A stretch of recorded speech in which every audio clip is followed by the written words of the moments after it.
Hello! Today I'm taking a short break from my recent forays into Final Fantasy lore with a discussion on what I perhaps controversially regard as a legacy title in video game history, and one that's often understated and overlooked when it comes to popular discourse on the advancement of the video game medium. Now, Croc Legend of the Gobbos is actually the first game I ever reviewed when creating this channel,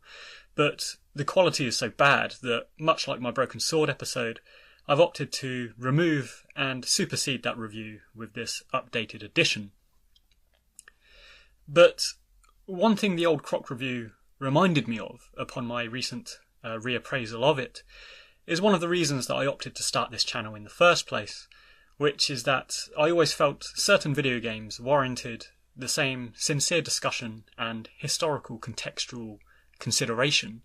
as great literature, music and other media arts are usually apprised by. Because some games I've played have been as profound a subjective experience as the first time I read Catcher in the Rye or the first time I heard Smells Like Teen Spirit. And as such, I feel that games can equal those moments in life where an artwork profoundly touches you on some intangible emotive level, and should be discussed and considered as such.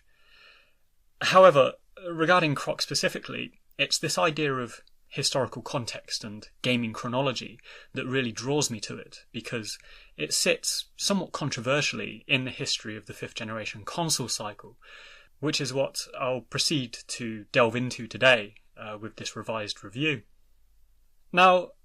to set the scene with a slight revision, in my original review I argued that Croc was a prime example of a cartoonish anthropomorphic icon jockeying for position as a fifth generation console mascot,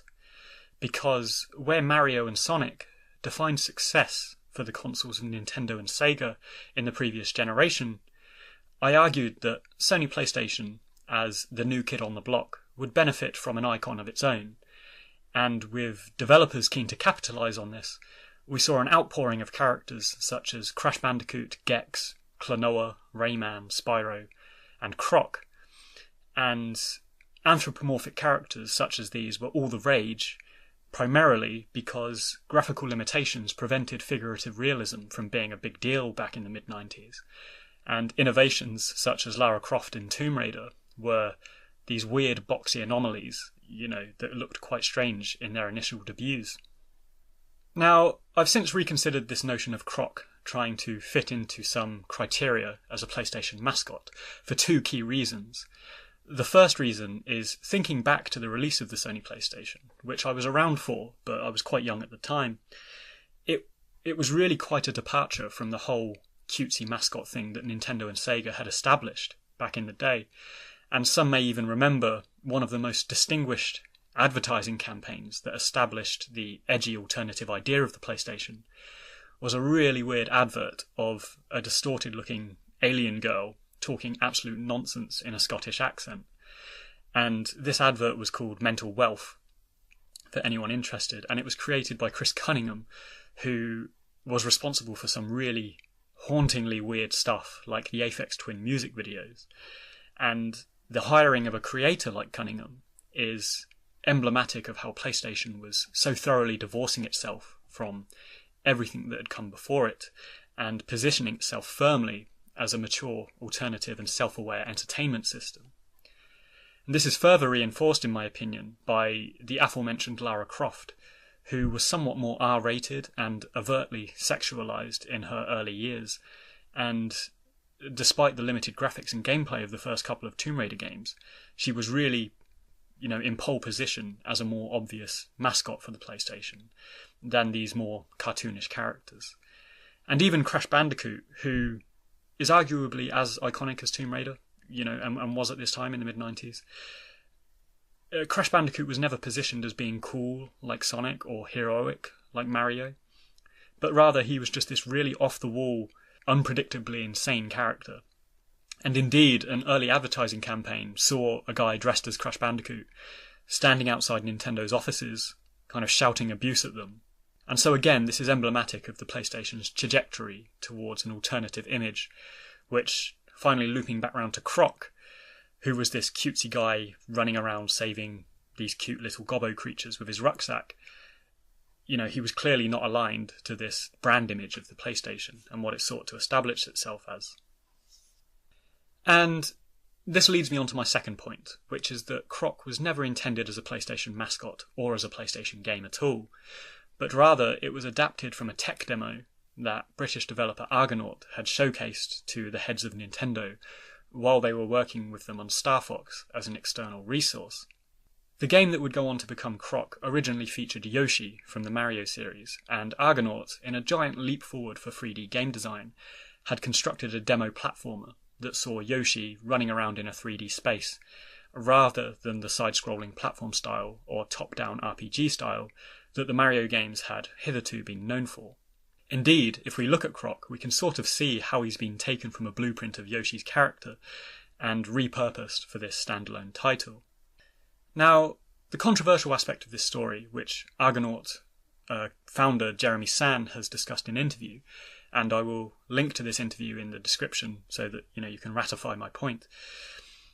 is that, according to Argonaut, Nintendo hated this demo and they were extremely dismissive of their flagship product and characters being used in an untried and untested 3D format. However, after swiftly concluding their contract with Argonaut, Nintendo allegedly made some quite convenient moves, such as poaching Argonaut developers who were experts in 3D and had worked on this platformer. And also, due to their huge resource, Nintendo managed to create, complete and publish the milestone 3D platform game Mario 64 a full year before Argonaut managed to build and put Croc to market. Now, this is a caution tale about how ruthless the industry can be, I suppose. And it's not so much a tale of woe, because of course Croc did go on to sell extremely well for the PlayStation 1 and other console ports. But my primary interest in this story comes from how, historically speaking,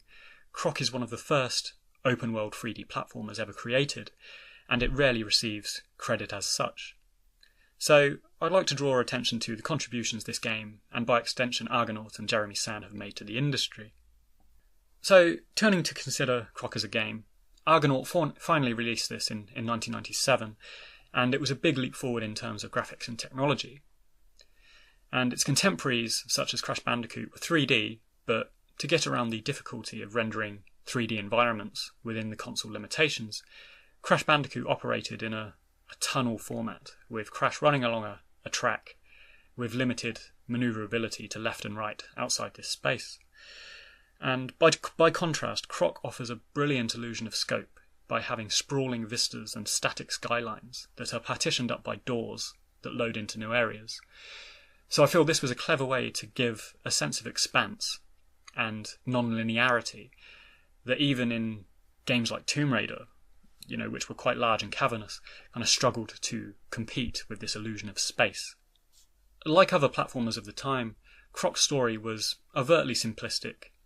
So we saw demons known as Dantinis kidnap the oppressively cute creatures known as Gobbos, which raised the orphaned baby crocodile, who went on to become Croc. And the aim of the game is to rescue the Gobbos across each level and defeat the evil Baron Dantini. So this is an overtly optimistic and happy-go-lucky game and story that doesn't take itself too seriously. But the story is plausible enough as a backdrop for the action and the main game to take place, and the light tone made it a welcome addition to the PlayStation 1, and retrospectively a beautiful piece of optimistic nostalgia that contrasts starkly to the maturity of newer console generations, up to the PlayStation 4, which relies much more on figurative realism and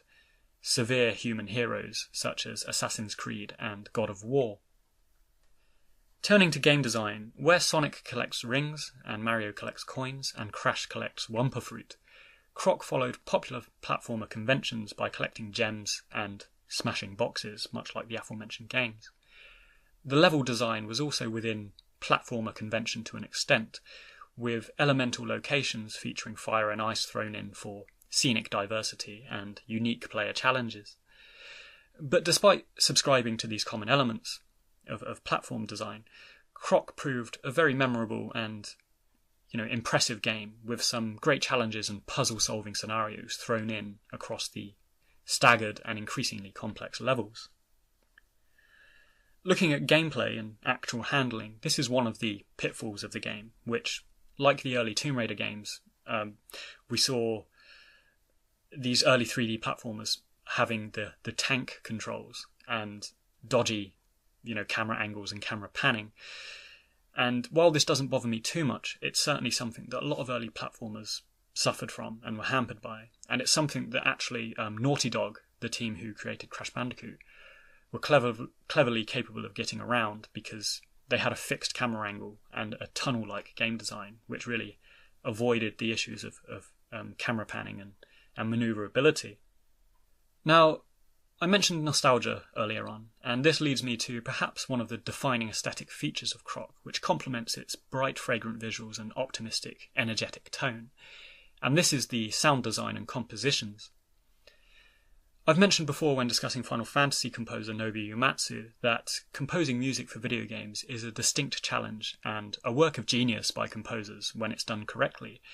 because unlike movies or television, where a soundtrack will be utilised for perhaps 1 to 2 minutes at most, video game composers must create something that will repeat and repeat for as long as it takes the level to complete. And I would say that lead composer Justin Sharnova absolutely nailed the Croc soundtrack with regards to tone, consistency and quality. Music is one of the most potent mediums, particularly in terms of memory and nostalgia, and to this day the Croc OST, for me personally, is something I can return to and enjoy, and think fondly back on the memories of this game. And in my own subjective historical context of video game experience,